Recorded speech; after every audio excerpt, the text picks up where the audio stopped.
Hello and welcome to the Celtic Down Under podcast. I'm your host Jarrod, and joining me tonight are Sean, Claire and John. How you going, Sean? Yeah, pretty well. I think this is the first podcast I've done without a beer. Over the Easter weekend, I decided to take some inspiration from Jesus and get hammered. Oh, terrible. Terrible.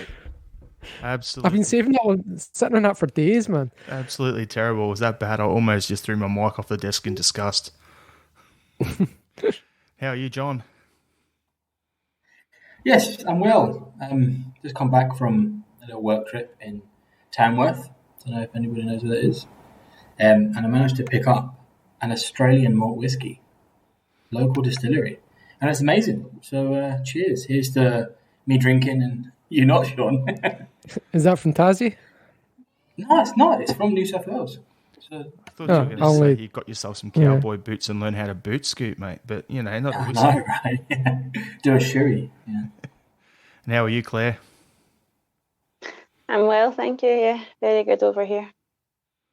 A bit envious of the whiskey, I'm not going to lie, but I think 11 o'clock in the morning is a bit too early for me to start drinking. So it's never too early. Yes. 5 o'clock here. I suppose it's evening time somewhere else, so that's my excuse. Yeah, 8 p.m. here. Get on them. Anyway, we'll just get straight into it. The usual spiel at the start here. So if you listen to the podcast and you haven't subscribed previously, please pause the podcast, hit the subscribe button, then unpause and enjoy the rest of this episode. If you don't like what we do, and you're one of those people of a Rangers persuasion listening in because of something we're going to do later on, jam it. We don't want you to subscribe, but thanks for listens anyway. So, straight into first topic. I put it on our run sheet as Eddie fucking Howe. What the hell is going on, guys? There's so many stories, so many, people in the know, agents everywhere. You find it hard to believe or understand what's going on. So, general gist of it is agreed terms verbally. He's doing his research, wanting a few things, and now today it's announced that, he's not going to be accepting a position to start anywhere until basically June, end of the season. What's your take on that, Claire? I don't really know if it's the media stirring things up here just to try and, how before games, especially Old Firm games, the media over here like to have something negative about Celtic or something along those lines. But, I know he did an interview on Monday Night Football, maybe back in November, where I think he said he didn't want to, just take a job for the sake of it, and he wanted to spend some time with his family, etc. So, I think, I do think he's given it careful consideration. I believe his condition was the technical director from Bournemouth, whose name's just went out of my head. I think he wants him in. Richard Hughes. But that's our next thing to discuss. Yeah. So yeah, that's part of it. But if that's his condition and we want him that badly, then why are we farting about? Like, I don't really understand, because I said last week we were waiting on this. You know how I said last week we were waiting on this announcement or something new, good news for Celtic fans. Okay, Dominic Mackay's coming in early, that's okay. But now Dominic Mackay's came in, tick, good news. Eddie Howe thing might not happen or might not happen till the summer. Not so good news. I don't know. But he's still top of my list if we can get him in. But knowing my luck, it will now be somebody like Robbie Keane that'll get the job behind everybody's back. So, if you're listening, Liam, she said Robbie Keane. Just, I did that on purpose just for Liam. So we're going to trigger you with that. So, John, what's your take on the Eddie Howe situation? Let's leave all the other stuff out of it. Let's just the whole Eddie Howe thing. What's your take on it? Disappointing to say the least. I think he probably is doing his research. I don't think I think all that's true, doing the due diligence and all that stuff. As you would with any job, right? Before you start for a new company and you don't know much about them, you want to talk to the right people, you want to get a feel for the place. You go through interviews, all that stuff, and unfortunately, football's a media targeted industry. So it just makes sense that the second he starts interviewing, it's going to be in the news and everyone's going to start speculating. I think part of it's probably Celtic, driving it. I wouldn't be surprised. Season tickets coming up, renewals. I've read reports that he's one of the stumbling blocks is he wants to spend time with his family into the summer and then start then. I don't know how I feel about that. I think if that's true, then he's probably not that he's not the right person, but it shows a slight lack of commitment. You can still hang out with your family, still spend time with them, and bring them up to work. Do you know what I mean? And he could very much do the same type of position that Mackay's done. So signs a contract, starts, maybe doesn't have a full position at Celtic, and he's doing a lot behind the scenes, and he's sort of, assessing players and all that stuff, and still have time, do the 9 to 5, and still have time with his family that way. I don't know. It's not encouraging, the news that I hear. I would like to have seen him months ago, to be honest. We all think that. Not impressed so far. Sean, you look like you want to jump in here, Sean.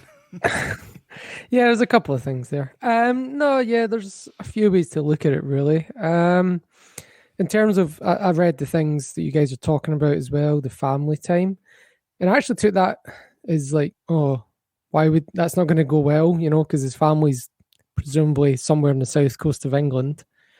And we're, a long way away from, I don't know what it is, like a 2-hour flight or 8-hour drive, something like that. But then the other angle that I took from that is, well, he obviously is so dedicated to his craft that, he doesn't get much family time when he's working. So, and, that was kind of the impression you got from Brendan Rodgers. He was, every minute he was awake, he was the Celtic manager. Do you know what I mean? Like, he was always on the job. Honestly, he's desperate to get it done, mainly because once Benitez kind of pulled his name out of the running, there's not really been any other names that have came out that I've been interested in. So Eddie Howe is, my preferred candidate from all the realistic names left. The only other one that kind of I didn't think was realistic, but might have interested me would have been the Man City guy. Is it Enzo Maresca? Yep. Is that that name? Yep. And unproven, so it's not going to sell season tickets or anything like that, but he's certainly got good experience and worked with some other good managers. And honestly, once you get past those three names, Benitez, Howe, Maresca, for me, the next best candidate that was realistic was John Kennedy. And, I don't know what else you can say. I don't know what you can say at that point, It wasn't great podcasting. I can't comment on the John Kennedy thing, no. All I have to say off the back of that, Sean, is I agree with you. Like John and Claire mentioned about the commitment and that sort of thing. For me, I see it a little bit different. I'm more along lines with you where he's like a 24/7 manager. So I actually don't see, if he was to sign up and say, I'll be in, but Kennedy can see out the season, and then at the end of the year come in, start like 1st of June, hit the ground running. He's got between now and June to review game tape, to figure out his backroom staff, to figure out what players he wants to come in and identify the players, and to have these conversations. He can go up to Glasgow for a couple of days a week, fly in, meet with players, meet with agents, whatever he wants to do. And if he's not coming in full time until then, he can do stuff out of the Glasgow bubble. He can meet agents down in London if he wants. He can go and talk to people. I've got no problem with that. For me, I actually would rather it. I can understand why you wouldn't want to come in and be tarnished by, this season. Like the Celtic support's not dumb enough to know that if he comes in, loses 2 Glasgow derbies, we still finish second. They're not gonna. There's some people there that would doubt it, but to me, I know the damage has been done. But the other side you look at is have players checked out. Have some of these players want to move? Have they checked out? Is it worth him going in and exposing his coaching starting to build relationships with guys that then in 6 weeks' time are going to be knocking on his door saying, "Hey, boss, I want to move." I don't see the point doing that. So I'd rather he spent that 6-week block starting up the club, what players he wants, sign on the line and come in, but then figuring out his plan of attack before he hits the ground running 1st of June. Well, as you said, like players will know they're being watched and judged. So even if they say, "Oh yeah, Eddie Howe's coming in June," they're going to lift it in a game, because they know they're still being watched and judged by their next manager. What you wouldn't get though is you wouldn't get much change out of him at training, because he's not going to be watching training if he's not in the building. So there's pros and cons. But yeah, I think he's obviously turned down those offers from like Sheffield United because he's done that. He's done that. Take that middle team in England up to the top half of the Premier League. He's ticked that box. So I think he's looking for that kind of next challenge, and we can give him Europe. And I wonder if the reason he's holding out, and I've heard it. I got a text from my dad like 30 minutes ago. Apparently, it's on TalkSport that he might be holding out for Arsenal. And again, that kind of rhymes with my thoughts on why he would come to Celtic, which is he wants that European challenge. So if there's a team in England that can offer him Europe, that might be a concern for us in terms of getting him in. Yeah. There's also the rumours of Tottenham as well, from what I've heard, where, Mourinho's not 100% locked in for next season. So there could be that job opening up as well. So who knows? The sooner we can get him signed on the line, great. Because I think that's it. I think every Celtic fan has almost assumed it had already happened. Or it's happening. He's not signed anything yet. You can still walk away. We can still do a Celtic and fuck it. Yeah, you can verbally agree to things, but then you've got your due diligence, as we're talking about, where he's going to go talk to people, he's going to do things, and that ties into our next topic, where one of the rumoured things holding it up is he wants Richard Hughes as director of football.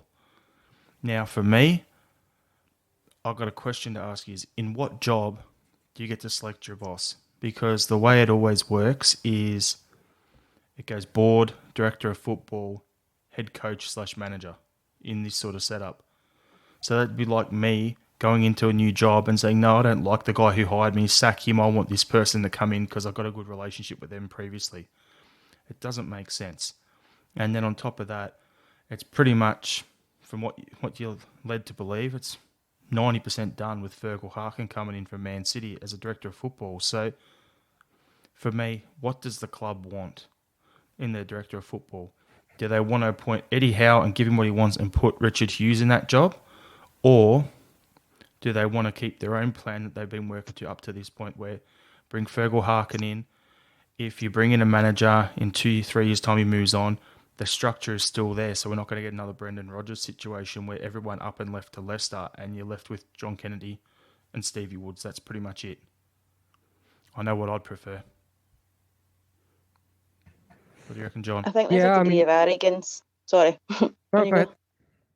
I just think there's a bit of arrogance from the board, I think, as well, and stubbornness, because they're so set in their ways. Eddie Howe's probably said, "Okay, your offer for me is good. However, I want this guy in because, like what Jarrod said, because I've got a relationship with him." But the board are so pig-headed and stubborn, they've probably went, "Well, no, because we want Fergal Harkin, or we want whoever." They've got tunnel vision. Who they want is, they'll push and push and push, and they're used to not, I don't want to say manipulating managers, but you know what I mean, that they're used to having a say in everything, a bigger say than probably what Eddie Howe's willing to give them. I mean, I'd love a job where you can pick your own boss, it'd be great, but I get it from both sides. I understand where the board are coming from, because they obviously want this big name in because of, I don't know, financial reasons, season ticket sales, experience, whatever. But I also see where Eddie Howe's coming from, because, like I said last week, you want a manager that's going to be able to get on with the director of football and understand them. And Eddie Howe does strike me as somebody a little bit more laid back when it comes to personal relationships than Roy Keane would be, for example. But what my point is just that I can see both sides. However, I think the board will dig their heels in, and I think that's part of the hold-up. I think the board are going to dig until they get what they want, and then it might be a case of you either pick Howe or you either pick your director of football, and it comes down to that, which could get quite messy. Well, there's the other option. Like typical Celtic. There's the other option there, though. Like, define if the club has a clear definition of what's a technical director and what's a director of football, because they seem similar outside looking in, but if there's a clear split of tasks, Howe could still have Hughes come in as a technical director because that's the job he does down at Bournemouth. But then what tasks would that role take off Fergal Harkin overseeing everything as a director of football? You could still possibly bring them all in. It's a matter of figuring out what does the club want and how they're going to progress it and present it a united front. And yeah, you're spot on, Sean. It's going to come down to dollars and cents. Yeah, I know you're saying about what job would you get to appoint your own boss? It doesn't necessarily have to be your boss, because technically they would both be reporting to Dominic Mackay anyway. So all it really is just taking what is a really big job in the modern game of being a manager and just splitting the duties in half. And as long as, they're clear, like, this is my duties, these are my duties, and as long as they know in advance who has final decision on certain things, then I don't see it being a problem when you do it the other way around. To give you an example where it might happen that way would be say in Silicon Valley, where you're a company and you want to develop some software and you want a shit hot software engineer to come in, and this guy, he writes amazing code, blah blah blah, and you try to bring him in and he goes, yeah, I'll come in, but I'm not working under that guy. I want to, I guess that's not the same as choosing your boss, but if this person has the skills that you want, and they can, then they may or may not be able to dictate who their line manager is at that point, just purely by saying I'm not coming otherwise. And it's just how much you want the person. But Richard Hughes specifically, as much as I'm kind of about the manager choosing the director of football, Richard Hughes is a Celtic fan, and from what I've heard, he's quite an intelligent, multicultural guy, speaks multiple languages. He's, well, quote unquote Scottish. I believe he's born in Glasgow but raised in Italy or something like that. I can't remember. Yeah, that's right. Sorry? Yeah, that's right. Moved over to Italy when he was like 2 or something like that. I mean, that sounds like the background of a director of football to me. Yeah. I don't have a problem with it. If he's the best candidate, great. All I'm saying is, it just seems strange that it's suddenly come up when we look like we're so far down the road with Fergal Harkin. Like, for me, I don't even know if Fergal Harkin's the right guy. Like, I don't know. Who knows if he could make that step up into that role? You've got a guy like David Webb, who's also worked at Bournemouth and at Huddersfield and at a couple of German clubs and stuff, who has actually said on another podcast that he'd come to Celtic, and I think he'd be a great candidate. He's got the runs on the board and it's proven. I don't know much about Richard Hughes. I don't know much about Fergal Harkin and how they'd step into that role, but it's all going to depend on what the club wants, how much they're willing to pay, and how the roles are going to be defined. Well, Fergal Harkin's Irish, so maybe it's jobs for the boys with Dermot Desmond, Roy Keane, Fergal Harkin. I don't know. Yeah. It's a good show. All right. Yeah. I think with this particular scenario, we've got a lot of moving parts. I think that might be one of the reasons why the Howe appointment hasn't happened so quickly. He is demanding that Hughes comes in some sort of capacity. Now remember, our Nicky Hammond's just stepped down. Yeah, you're not so there is this space. So and the whole point of us talking about directors of football, like the Celtic fan base and stuff, talking about director of football, is because we wanted to take certain responsibilities off of Lawwell because it just wasn't working. Now, obviously, he's away, but we don't want a repeat of the same situation with Mackay. So we want to just take certain things off that type of position and delegate it more to football operations rather than business operations. So, even if we did, we've talked about it, even if we did split whatever the difference between a technical director and a football director of football is, like, whatever, doesn't really matter. As long as they understand what their position requirements are, then great. That's you can get all three of them in. Because we can get all three of them in, that's probably just taking a long time. So that might be why we're having so much delays. I also, just before we go on to the next topic, how do we think about a job where you actually appoint your boss? Politician, prime minister, maybe. They tell you what to do. I don't know. Yeah, I guess you vote for your boss, don't you? Okay, Yeah. so you're either a Silicon Valley tech head or you're a politician, where you appoint your own boss, and apparently the Celtic manager, if it's Eddie Howe. There you go, great company. Yeah. All right, as you just touched on the next topic there, John, of Nicky Hammond leaving the club. So we had it in our little group chat earlier in the week that we would review his £35 million splurge on players is the headline. So everyone he signed over his 2 years. So I'll go through some names and give you the name, what they cost, the appearances, and another little stat if there's anything there. If you guys can all give the signing a ranking out of 10, okay? And give us a quick little snapshot. So we'll go Claire first, John, then you, Sean, and then we'll go to the next one, all right? Yep. Christopher Julian, £7 million, 61 appearances, he scored 10 goals. I like him. He's been very unlucky with, obviously, the knee injury or whatever's going on just now. Obviously, that was worse than... he put his neck on the line, knee on the line, literally, to help when he did get injured. So it wasn't... you can see that he wants to play for the team. I'll give him that. You can see that he's a team player. I cannot say whether he's worth the money yet. I've not seen enough of him, but I'd say probably 6 or 7 out of 10 for CJ for me, personally. What do you reckon, John? Yeah, I can't really disagree with any of that. I think he's the defender that you get at 7 million. I really rate him. I think he's good. He does his job. Can score a couple of goals now and again. Yeah, I'd say 6 out of 10. I think he's brilliant. 8 out of 10 for me. It would be a 9 out of 10 if he wasn't injured this year. Yeah, I'd say an 8 out of 10 as well. I'm happy with that money, well spent. Next one is 350,000 spent on Luke O'Connell. 0 appearances for us, 0 goals, and he's just gone out on loan. What do you reckon, Claire? I like him, just from what I've seen on videos and whatever else. I just think that, he potentially could be worth a lot more than 350 grand. I just think he needs to get a chance.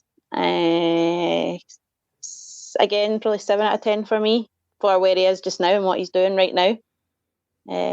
But if he comes back to us and gets a shot, I'll be able to give you a better judgment. But I'm going to go with 7 because I like him and I think he's got really good potential.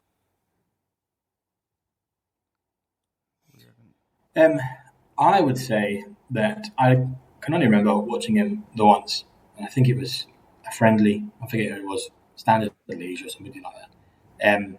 He's not done anything wrong in that game, and he didn't do anything that I can particularly remember being amazing.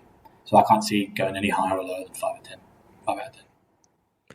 Yep, based on the money we paid, I'd say the same. Obviously not proven. 5 out of 10 for me. Apparently he got man of the match for Queen's Park last week. Yeah, he's been playing well down there. He's had like a goal and a couple of assists or something like that. And yeah, Queen's Park is doing well. It's toughening him up. For me, it's a 5 out of 10 as well. Like, it's, if we were an English club signing him, there was rumours of £5 million offers in, and we got him for 350. So the money, it's good money that we spent on him. And I'd just love to see him get his chance. Now, here comes, I'll package these two together so we just brush through them. Bobby Bolingoli, £3 million, Oh, God. 29 appearances. And the other one I'll put in is Hatem Abd Al Hamed, 1.6 million, 30 appearances, and has been sold. So one's on loan at the moment, one's no longer at the club. Over to you, Claire. El Hammond, I had nothing against the guy. Relatively solid when he played. Didn't really see much. Couple of minor mistakes, but the way the defence has been playing, that's nothing in the bigger scheme of things over the last year or so. He left for personal, like homesick reasons. I would give him a 7. For what he was there to do and what job he was there to do, he was fine. So can't really complain. Ball and goalie, 5 at a push, and I will go on a rant that's why I'm going to pass it straight to John, because I will go on a big rant because I don't like the guy. So. Well, I've called him a snake before on this podcast, so I think we share that. I could call him a lot worse than that. So. I actually really like El Hammond. I thought he was a good defender. I don't think he did much wrong at all. I thought he was solid in what is a terribly shaky defensive line. So I'm going to give him a 7. I thought he was good. He can't. No bad feelings. Of course, you're going to go back for reasons like family. Bolly's a different one. I remember when he had just started, I thought he was pretty good. I thought a lot of people were giving him stick when I hadn't really watched him. I thought he was good going forward. He cannot shoot and he cannot defend. And I just fucking hate him. So I'm giving him a 1. Yeah, I'll give Bolingoli 2 out of 10 because he had that one good game at Ibrox. And El Hammond, I'll say 6 out of 10. Again, I think he could have, this year's just been a total write-off, and that's kind of brought it down. The thing with El Hammond for me is we always have Ibrox first game last year where we went over there and beat him. I thought he was immense that day. I'll give him probably 6.5 to 7 out of 10 overall. Bolingoli, it's a tough one. I think Bolingoli is very similar to Laxalt,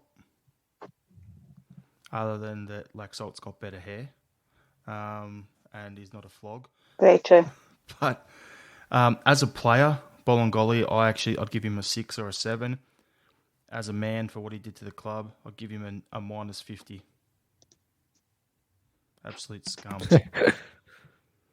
Okay, the next two I'll group together because they were both free signings, haven't appeared for us, and aren't currently at the club. So Liam Burt, he's now left the club.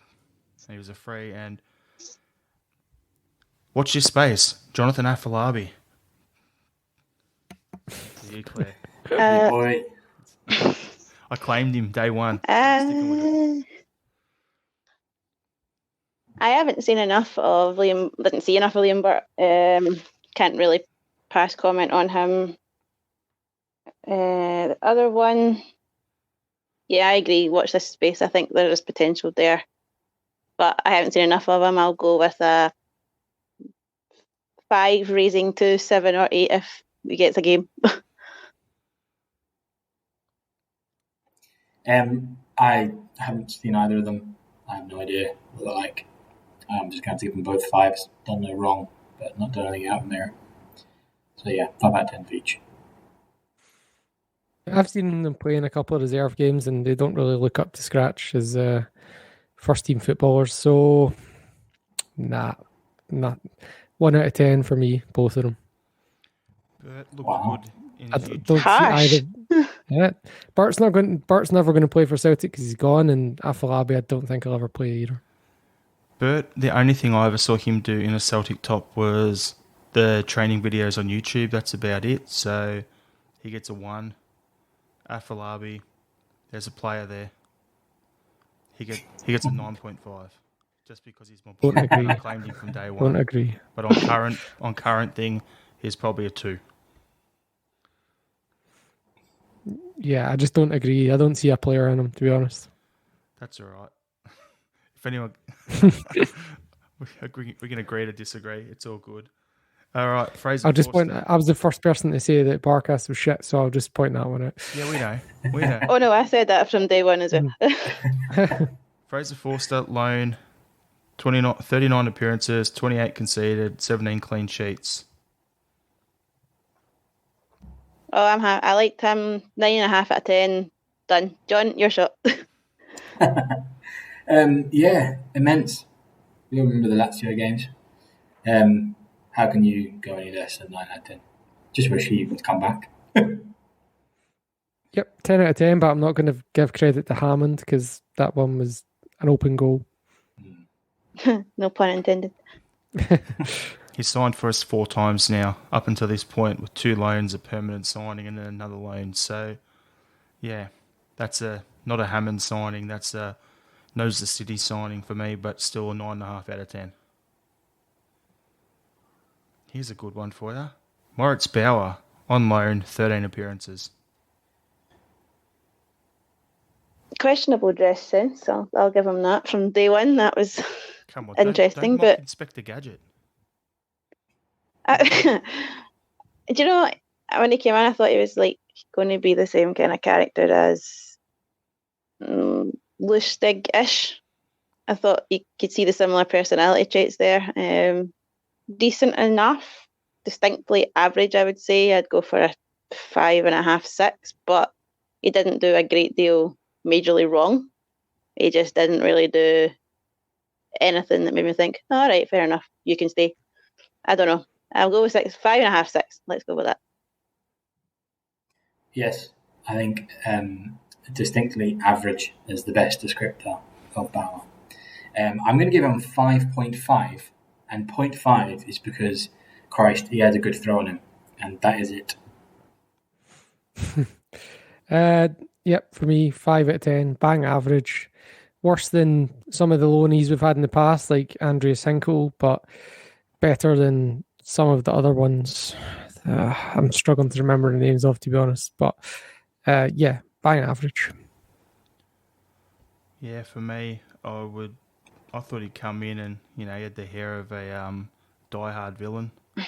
I thought he'd be... The good thing for him is I reckon he's probably a really good club man behind the scenes because he could speak like 6 different languages. So it would have been good to have in the locker room. I think the thing that worked against him was he started to get a few run of games there, but he came in as a second stringer because it was supposed to be El Hamed starting at right back, him as the backup, and then Frimpong as the young kid developing, and then Frimpong's just gone flying over the top of both of them. So, yeah, I thought it was a little unlucky, but yeah, I'd probably give him a 4 out of 10.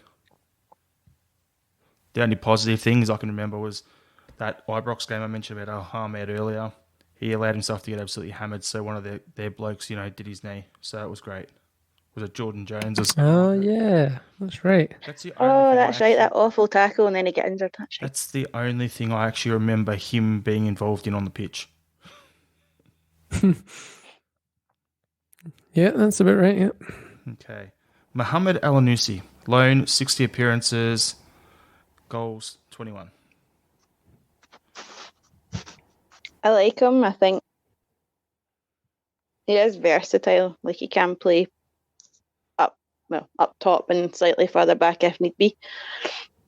I think he's I feel quite sorry for him, actually, in a way that he has been on the bench a lot more than he probably deserves to be. Kennedy's a stubborn bugger, so why change things? But yeah, very good. I'd say 8.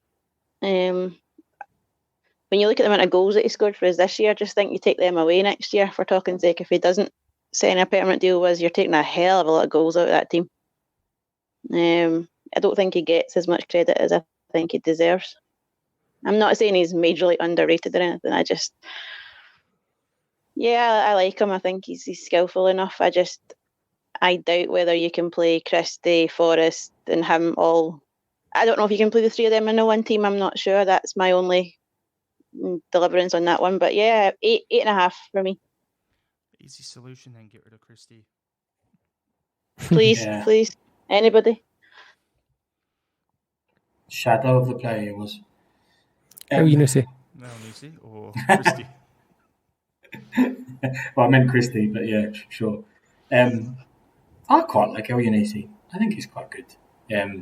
I agree. I think he gives a lot to the team, including goals.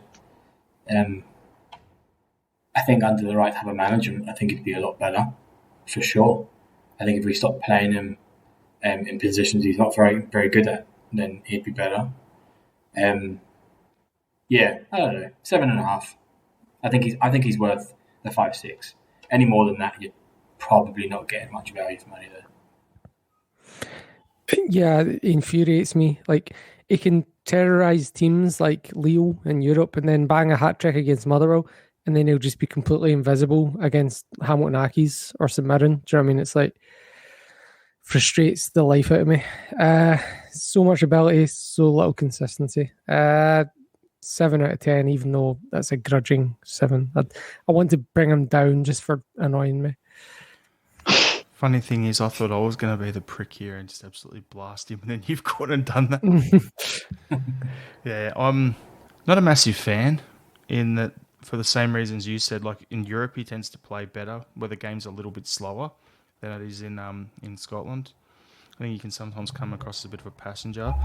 However, for how much you'd have to pay for him, and for the amount of goals and goal assists and everything he gets, and goal involvements and everything he gets involved in, if we were to sign a similar player, it would cost us a lot more than the 5-6 million that's being quoted and thrown around to replace that. And especially if, say, Edouard moves on at the end of the season, and if he was to leave, there goes 36. I think it's currently 36 goals between the two of them this season. That's crazy to have to replace. So at the 5 to 6 million mark, I'd sign him on a permanent, even though I'm not a massive fan. But yeah, domestically he gets a 4 out of 10. In Europe he gets an 8 out of 10. That makes sense. I think there's also something that we've said before, but we're Celtic are now getting priced out of the market we used to be in, which was shitting up as it is, which is really the type of player 5 to 8 years ago that we were buying for 5-6 million. Today, that's 7 to 9 million, and that's the type of money that we should be, because it's just, English market's just dragging all prices up, and Spain and Italy and all that stuff, just dragging prices with them.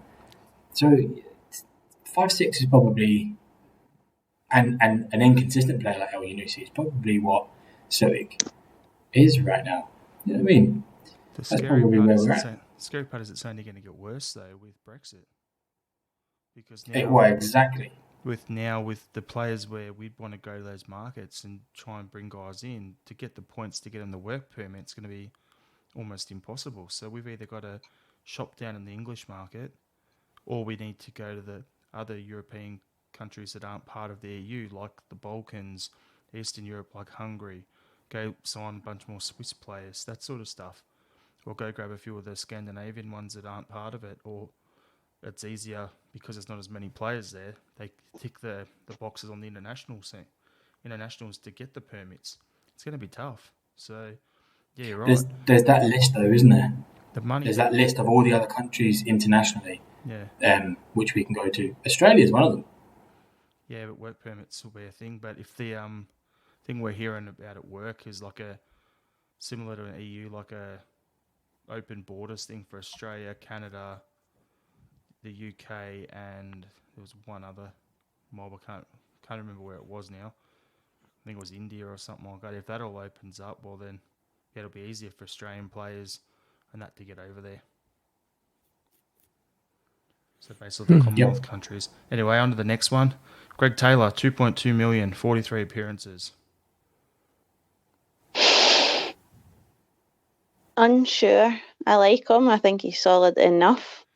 But I'm going to steal one of Sean's phrase and say bang average. But then he's been quite good in a crap back four. Again, if you're comparing it to the way the defence has been this season.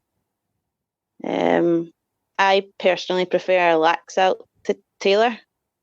Not just because of his hair. But I think Laxalt's got a bit more, I say grit about him, a wee bit more fire in his belly than Taylor does. Taylor is skillful when it comes to you see him in training and the turns and the passes and things that he does are good, but I just think I think Taylor needs to bulk up and bulk up a wee bit, I think. Maybe to be more like, I'd say Tierney's a comparison there. Like, he bulked up a few years ago and got so much stronger, and look at what's happened, how good he is now. But yeah, I'll give him a 6.5. Yeah, I'm going to disagree slightly. I think I actually would more often than not put him in front of Laxalt. I don't think he's done much wrong, to be honest. I think he's, again, much like El Yunusi, if he has the right type of coaching and management, I think he'd be a really good player for us. I think he can kind of get lost in some games when other people in front of him and stuff and around him are just not playing very well, and he does need that grit that you were talking about, Claire, where he just drags his colleagues around him up a bit. That was what Tierney did very well, and we can see that he still does that at Arsenal as well. But yeah, I'll give him a 7, right? And I think that could easily go either way. He could end up being just another shirt for Celtic, or he could be a first team regular. I think it's kind of up to him. Yeah, I'd go with 7. I do quite like Taylor. I actually do also agree with Claire that I think Laxalt's slightly better, but Laxalt's got like 6 years on him and World Cup experience, and also would cost a lot more than 2.2 million. So I think Taylor's the way forward, particularly since he has better hair than Laxalt. Nothing wrong with Laxalt's hair. If he took those dreads off, it would look like Sergio Ramos, so I would be quite happy. It looks like he's just came back for a lads' week in Santa Ponza and just didn't even know what was going on. He's just come back from Bali. Yeah, he's woke up like it. Yeah. He's woken up like on the beach and his pals have taken his clothes home and he's got these cornrows and he doesn't know how he got them. And all he can taste is sambuca and vomit. Lost his passport. Yeah. Yeah, for me, I think he's valued at 7.6, actually. I think AC Milan valued him at something like that. That's too much. So for me, Greg Taylor, I don't think he's done much wrong. I think he's I like him. I think his game's pretty simple. I think the only thing that is going against him is he's not Kieran Tierney. That's the way I look at it. Like, in terms of the role he plays in the team, I see him more as a Mikkel Lustig sort of defender than a Tierney type. But because he was signed to go into that Tierney spot after we sold him to Arsenal, people keep going, oh, he doesn't do this like Tierney, he doesn't do that like Tierney. It's kind of like, in a little way, Barkas at the moment. Oh, he's no Fraser Forster. So, I don't know. That's my take. It's not even a Scott Bain. Yeah, but anyway, I'll give him a 6.5, 7 out of 10. Next few, we'll just try and smash through. Jeremy Frimpong, 300,000, sold him for 11.5 million, 51 appearances, 3 goals. Let's quickly just rattle through these next few. Arrogant wee arse who didn't give himself, who overrated himself and thought he was much better than Celtic from day one. Yeah, was crap the last, whatever it was, 3 months of his Celtic career, and we bit the hand off. Was it Mönchengladbach at the bottom? Bit the hand off them. I think I just found him pretty, a wee bit lightweight, very quick, but annoyed the life out of me, checked his runs too many times. I'll give him a 6.5, 7, maybe. Yeah, rough diamond. When he's good, he's great. But young boy gets lost in games. I'm going to give a 7 also. Could be very good. 8 out of 10, great value, inconsistent. I agree with Sean. 8 out of 10. Got him cheap, sold high, developed quickly. Happy he's gone. Next couple, I'm going to rattle three together. So we go Leo Connor, undisclosed, 0 appearances, 0 goals, currently out on loan at Tranmere. Then we've got Patrick Klimala, 3.5 million, 28 appearances, 3 goals. And Ismail Soro, 2 million, 20 appearances, 1 goal. And that gets us to the end of Hammond's first year at the club. Over to you, Claire. Sorrow, 8 out of 10. I want to see more of him next season. I think he's has the potential to be a baby Bruni, slightly. I hope he's learnt a lot from Scott Brown. I really do hope he's spent time shadowing him and learning from him. I think he does have the potential to be that. There is, I know it sounds a daft comparison, but it reminds me a wee bit of Lennon when Lennon played in that position. Just, I'm not as slow as Lennon and not as chubby as Lennon was, and he passes forward a bit more than Lennon did, but just somebody for that role, I think he could do it. O'Connor, I've not seen enough of, so I don't really know. Klimala, I feel for the guy. I mean, that game against Rangers, he looked like a cat caught in the headlights a bit there. He's a young boy, just he's not had a chance. I'll give him 5.5, and Sorrow can have an 8.5 from me because I think he's good and I like the wee guy. So.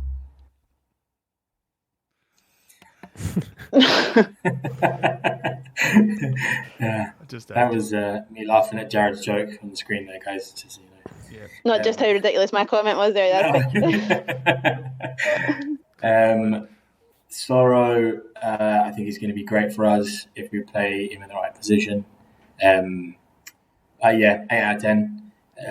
Leo O'Connor, I think United fans were fizzing that he was sold to us. So I'll give him a 6 just out of hype, but I don't know much about him. And Klimala, I think, has had a really tough go of it. But I haven't seen an awful lot of him to think that it's unfounded that he's not been playing week in, week out. I just think he's, again, someone who needs proper coaching. Could be good, could be another Chief G, whoever. So, yeah, God, 6 out of 10. Not. For me, Sorrow, 7.5 out of 10. I'm fairly confident he'll come good next year. Kamala, 4 out of 10. Not looking likely, but might still. He's still young enough, still got physical attributes that it could click for him. And Leo O'Connor, I'm going to actually just pass on that because I honestly couldn't even pick him out of a crowd, and I've never seen him kick a ball, and I mean that literally.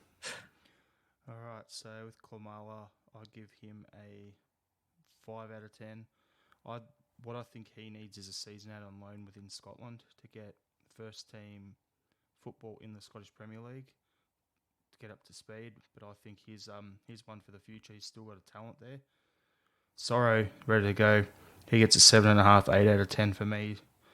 And Leo O'Connor, what you were just saying, Sean, like it's hard to rate him, but I saw a Tranmere game a couple of weeks ago and they signed him to play as a right back, but now they're actually playing him as a centre back, which is where he played at Man United. So, yeah, I think there's talent there. He could probably be I'll give him a 5.5, 6 out of 10 at the moment as well. But yeah, I think those three are all going to have roles to play at Celtic over the next 12, 18 months, potentially.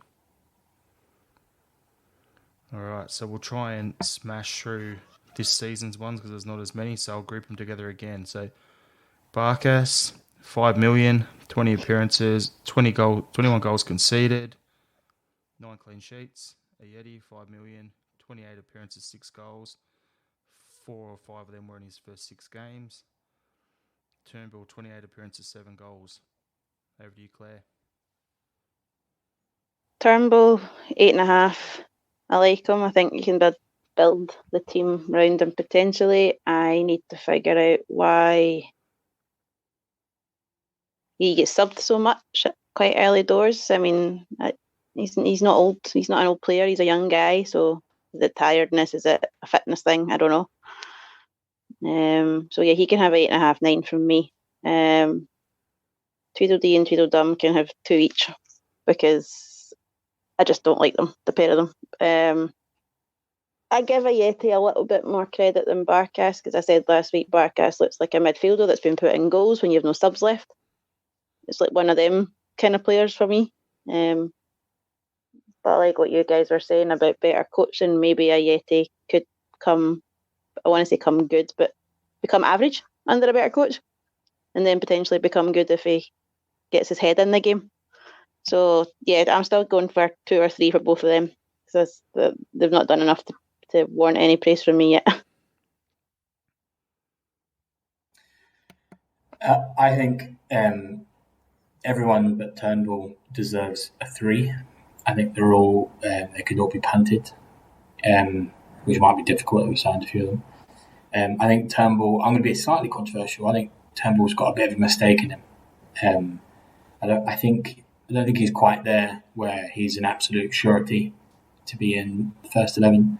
I think he is going to be immense.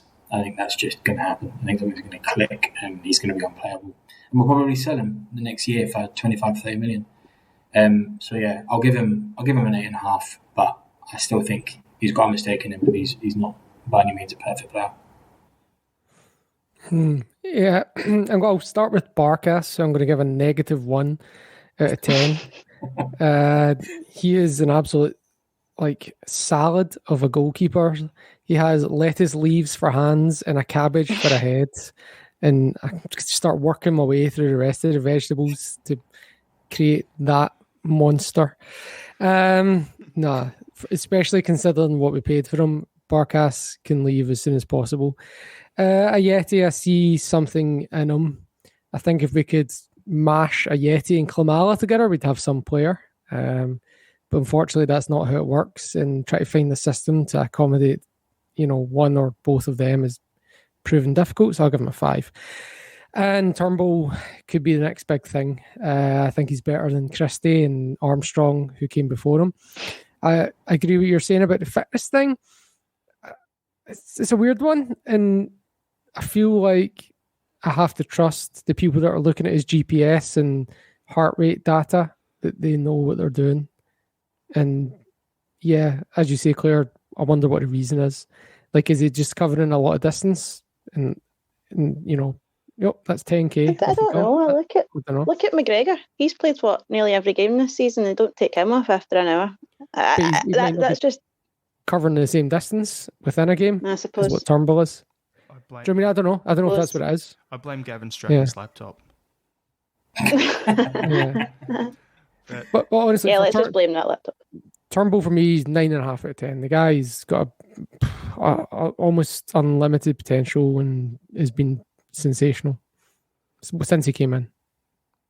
Yeah, for me, Barkas gets a 2.5 out of 10. You start going with cabbage hands and stuff, and I'm like, dude, you're stealing my material. I was going to say he's a goalkeeper with spaghetti arms, so yeah, we've all gone there, so we're in the same area. He's like a buffet. Yeah, he's just Vasilis buffet cast, but not a good one, like a Hilton one. It's a little bit old and he's like the shit when you get at the end of the day. That's $5 added onto your hotel room. Yeah. Big mountain of 5-day-old shrimp. Yeah. And then you got a Yeti. Yeah, there's a player there. I'll give him a 6 because that's how many goals he scored. Turnbull. The old joke was Tom Rogic had one lung. Well, because as you were touching on with Turnbull and everything earlier, where he keeps coming off after 60, 70 minutes. Well, Turnbull must only have 1.5 lungs then. Quality player. He gets a 9 for me. Now for the last 3. Where do we start? Diego Laxalt, loan, 26 appearances, 1 goal. John Joe Kenny on loan, 9 appearances, 0 goals. And I'd want each of you to go to Duffy last for 2 million loan fee, 27 appearances, 3 goals. So Claire, Laxalt. I like him. I think I like him. He hasn't done anything drastically wrong. There's some games he's not been too good, but neither has anybody else in the team. So I give him a 7. I think we will be priced out of him in the summer by AC Milan. I have a feeling they might try and value him too highly. John Joe Kenny, he's doing what he needs to do, which is fill a position at the minute. apart from that shocking mistake against them. He's been all right. Again, 6.5 maybe. Duffy, I can't comment because I just think I feel really bad for the guy because obviously he's got stuff going on, had stuff going on or whatever happened. But oh God, sorry Shane, that's a 2 for you, mate. That's it. Oh, you're getting off me. Yeah, I think, like I said, I can't remember what I gave Taylor, but I think Laxalt's a good player. I think if we can get him at the right price, he's definitely worth buying. I'm going to give 7.5 for Laxalt. I think he's, offers a lot. John Joe Kenny, I agree with. I think he's just filling a position that we had nobody but Ralston in at the moment. So, yeah, doesn't do. I think he actually did it a lot better when Forrest played. Actually, I think he does well when he's got a proper winger in front of him. Maybe that's a different conversation, but and Duffy, Christ, we were all dead excited. I'll give a 1. I'll give a 1 out of 10. And I remember my mate, who's an Arsenal fan, and I was telling him how excited I was and all that stuff. And he just looked at me and went, "Really? Duffy?" I went, yeah, he's good. So, yeah, I guess we were all proven wrong there. Yeah. Laxalt, 7 out of 10, maybe 6, 7, something like that. I'll go 6.5, split the difference. Don't think I really have anything to add. Not really said. Kenny, 4 out of 10. I might have pushed him up to average if he hadn't effed up so badly in that Rangers game. And given that he's not actually been tested against any other decent teams other than them, since we were already out of Europe. So one decent opposition and he fell apart. So I'm 4 out of 10. Duffy, again, I'd like to give him a 1 or a 0, but the guy cares, and that's enough to give him a 2 out of 10. He does care, and extenuating circumstances and all that. But when you're not as good as a guy in the reserves that's played 4 first-team games in his full life,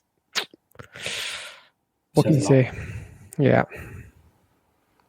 Yeah, for me, Laxalt gets a 6.5.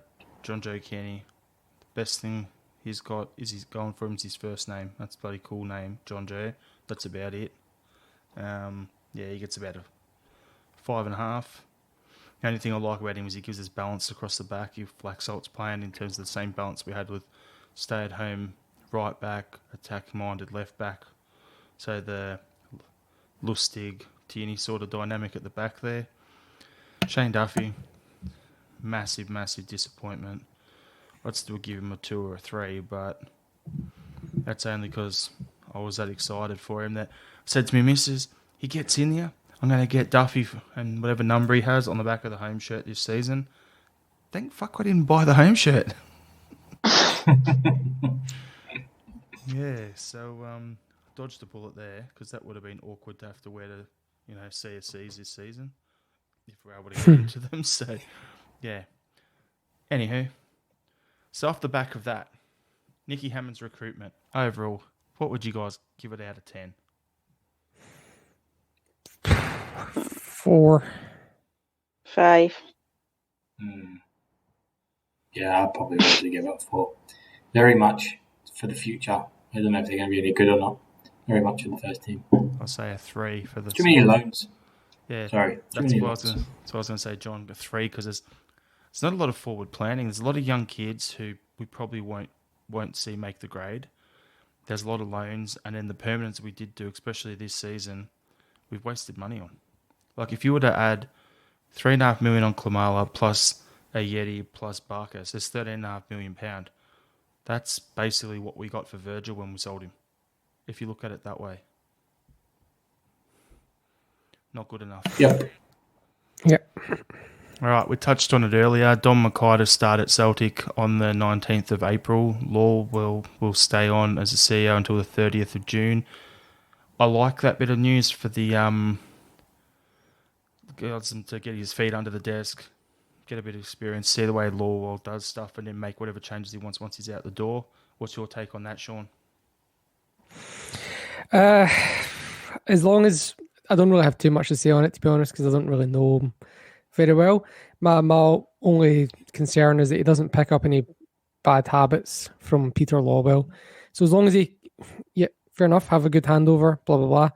But also stick with being your own man and do things your own way, even once Lawwell's gone. Don't let his bad habits rub off. What do you reckon, John? Yes, I'm also quite happy that it's happened. I think this is very much Lawwell been told to take a back seat, have a wee holiday, you'll get paid. I think it's just semantics that he's still a name on the board. I think Mackay's now come in. I think he's going to start doing whatever he needs to do. In many ways, we do need to praise the board for bringing in Mackay the second they could after the Six Nations. So, yeah, I just think Lawwell's getting paid for a holiday. And Mackay's actually taking the job. I think it's semantics. And you, Claire? Happy with the fact that he's coming in earlier. I get the impression just reading about Mackay that he's very much full of ideas from a business point of view with the stuff that he's done for Scottish rugby, like the deal with BT, the commercial deals that he's done. So they're obviously trying to get him in and get him to start before the summer, just because they probably realised from a purely business point of view, there's a rebuild needed as well. Even take the team out of it for a minute, but from a commercial point of view, there's work needing done as well, and they need that done sooner rather than later as well. But yeah, excited about it. I think, like what he said, John, Peter Lawwell just wants a wee holiday for a couple of months now. Scared of the bad habits he potentially would pick up, but I would like to think he's not going to be that impressionable. Fingers crossed. All right, I'm going fearless prediction here. 19th of April, Don Mackay starts, press conference happens, boom, and here's our new manager, Eddie Howe. That could very much happen. Reason I'm saying that is why would Eddie Howe want to come in and report to Lawwell for a couple of months and then report to Mackay? If you've got the new CEO and get him in from day one, those two can work on things behind the scenes. Get it in, make it happen. Well, I don't know if anybody's seen this, one of the Celtic conspiracies doing the rounds with what the Rat has told Howe. Anybody read this or hear this? What, don't go anywhere near it with Lawwell involved? That's effectively exactly what he's been told. He said Brendan Rodgers is, because Eddie Howe has approached Rodgers, and that's been well reported, and he's pretty much told him, don't take a job until Lawwell's out, because you'll not get anything which you think you're going to get what you're getting promised.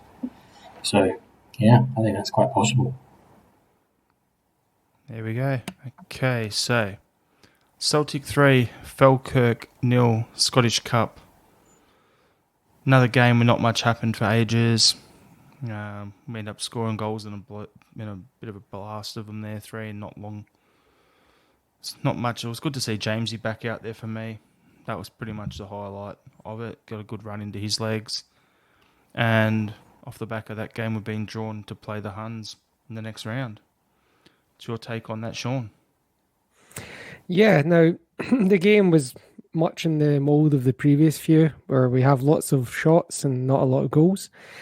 So at half-time, feeling frustrated, I decided to dig back a few games and look at the stats.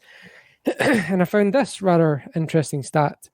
So at half-time in the Falkirk game, if you go back for the 10 previous halves of football that we played, in those 10 halves of football, we had 100 shots. How many of them do you think were a goal? If Ryan Christie was shooting, 1. Nah, probably out of 100 and however many shots was it, Sean? Just exactly 100 shots we had up to half-time in the Falkirk game, the 10 halves of football. No. It actually goes back to when Lennon was still in the game. No, probably 9 or 10. John? 20. Claire? 12. It is 2. We had 2 goals. Are you from 100. joking? I'm not joking. 2 goals from 100 shots. 2%. That is That's appalling. embarrassing. Yeah. I couldn't believe it when I was reading that. Because I just looked back over the last... I was like, wait, we've only scored 2 goals in the last 4 games. I was like, well, that's bad. And I was like, wait, how many shots have we had in those games? And I started adding it up. And then, and we'd had 21 shots in the first half against Falkirk. And then I had to try and work out how many we'd had in the game against Aberdeen to make it 10 halves. And yeah, 2 goals from 100 shots. That's madness. That's a weird quirk, isn't it? Why has that happened? Joby. Found the right It's one. definitely Joby. Yeah, I don't know, man. I don't know how do you explain Maybe that? we're just not up for it. It's just not a game everyone's Mentally geared checked up for. out. Mentally checked out. Yeah. Season's done. Is it the quality of chances? I don't know. 2 goals from 100 shots. 2% And just- conversion. Pathetic. So since Lennon was playing as well, so that means Lennon's been manager twice as well within those stats. No, sorry. It's the 10 halves. So going back to when Lennon was the manager, not. I mean, yeah, right. Yeah, so not when he was 18th, going back to 18th of February against Aberdeen. That was between then when Turnbull scored in the first half of that game. Between then and the halftime at Falkirk, we had 2 goals from 100 shots. I think we all knew that. We all said this when Lennon took over again, didn't we? That he's just going to tell people just whenever you see the goal, take a shot. That's why it's 100 shots, 2 goals. Because you get rose edge shots from Christie. Mm-hmm. Yeah.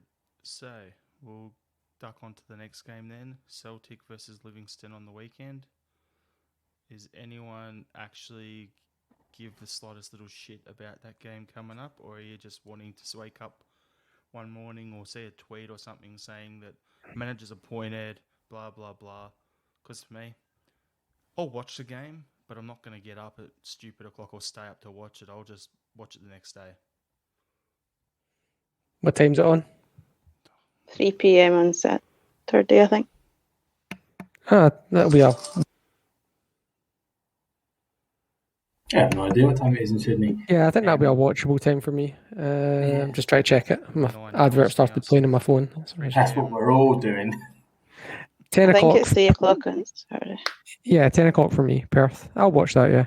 It's just I'm just watching it. It's just a warm-up for the game next week, which is might be the last competitive game we play this year. That's And exactly how I feel. Therefore, the only game that matters. Yep. It's getting momentum, getting all the silly fucking habits out of the way before the proper game. Yep. Yeah, so score predictions then, Claire. What do you reckon it'll be?